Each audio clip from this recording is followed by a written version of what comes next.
जळगाव घाटात पिकअपचा भीषण अपघात, एक ठार 12 जखमी. ज्योतिबा दर्शनासाठी निघालेल्या भाविकांवर काळाचा घाला.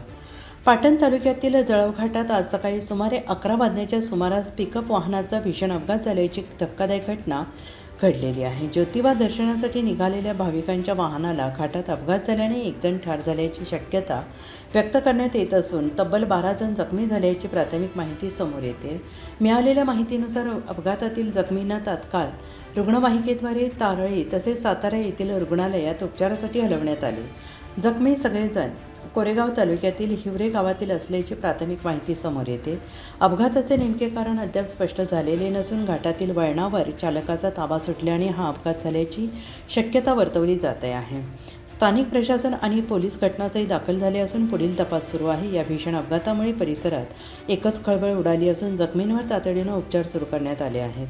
दरम्यान या घटनेमुळे जळगाव घाट परिसरात काही काळ वाहतूकही विस्कळीत झाल्याची माहिती मिळते आहे.